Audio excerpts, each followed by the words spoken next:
This is now, it's election day turnout by Republicans in all these states I keep mentioning: Florida, Georgia, North Carolina, Ohio, Iowa, Arizona, Pennsylvania, Wisconsin, Michigan.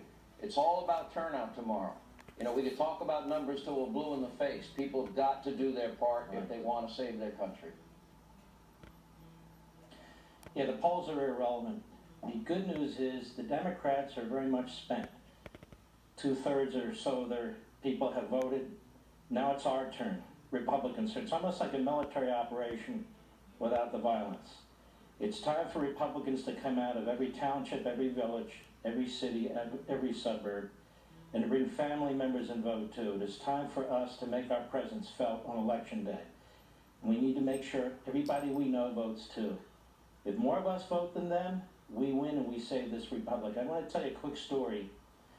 You know, when I was a kid, I lived in and around Philadelphia, and we would take the train into Philadelphia to go to Independence Hall.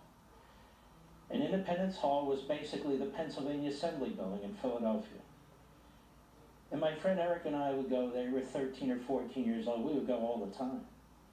And we'd look in that hall, and we would see where the great George Washington sat, and other members of the Second Continental Congress when they were voting on the Declaration of Independence. And they would return 8.5 years later to work out the Constitution of the United States.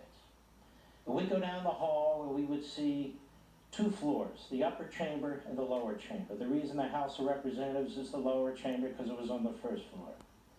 And the upper chamber where the Senate would meet. And then down this, another hall would be where the Supreme Court met.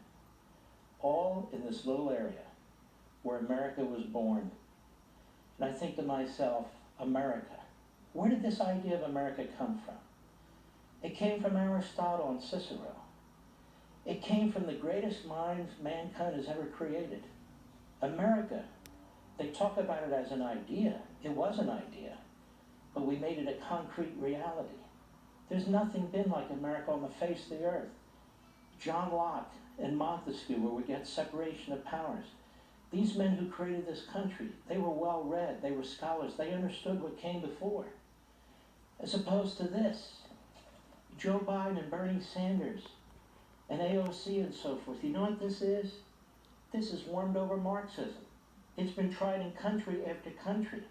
There's no great thinking behind this. There's no great men or scholars behind this. This will take your liberty and turn it inside out. They will devour your jobs. They will devour your free will. America is great because of its respect for the individual. The individual isn't even discussed in this document. Private property rights are important. Why? Well, what do you do most days? You work. You create wealth. You own a home. You create your own property. That is your physical and intellectual labor. This doesn't recognize this. This is all about government. This is all about power.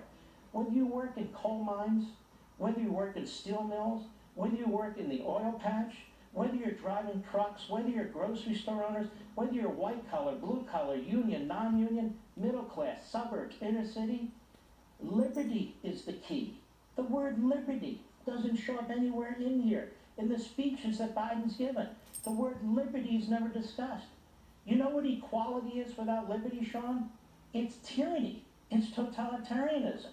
Liberty is the key. And everything in this 110-page document is about tyranny, not liberty. So when you go to vote tomorrow, those of you who haven't voted, you got to get people out to vote tomorrow, even if you have voted. But if you haven't voted, you're making a decision. Keep this in your head. Do I back what this nation was founded on? All these great men, all these great thinkers. John Locke was asked, you write so beautifully about these magnificent ideas and so forth. Where does it exist? 500 years ago, he's asked. He said, one place. America. America. We don't want to be like Europe. We don't want to be like Canada. We don't want socialism. We don't want Marxism. All those things have failed. If people want those things, there's 100 countries you can go to where it exists. There's only one America. Think about the men who fought at Lexington and Concord at Yorktown. Think about the men who fought that Revolutionary War for 8.5 years, put everything on the line. Think about the Civil War, over 800,000 casualties, one battlefield after another. Abraham Lincoln, a speech at Gettysburg, his second inaugural address. Think about the beginning of the last century when we were then attacked by the progressives, the Marxists, the Hegelians and so forth coming out of Germany, the counter-revolution against our revolution. But think about World War I, where the Yanks in World War II saved the world again, the Vietnam War, the Korean War, and the other wars that we fought. What did we fight for? Did we fight for free college? Did we fight for higher taxes? Did we fight for open borders and illegal aliens? We fought for our nation, for our unity, for these values. These values. Who do we rely on more? Benjamin Franklin? Thomas Jefferson? George Washington? George Mason? James Madison? Or AOC? And Pelosi? And Schumer? And Biden? Biden is a dime store politician. He's been a politician. He's been on the public dole for 47 years. The man has accomplished absolutely nothing. 39 years in the Senate, 8 years as vice president. Are we going to reject our history? Are we going to reject the ancients that inform our history?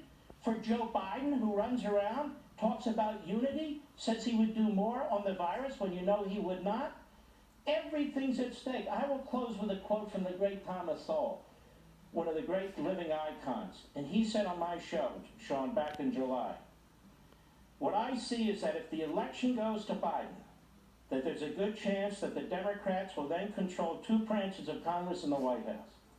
And considering the kinds of things that they are proposing, that could well be the point of no return for this country. We've come too far. We are too great of a nation.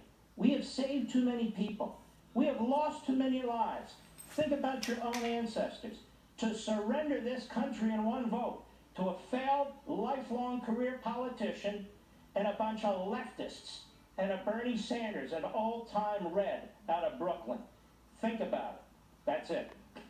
Great one, thank you.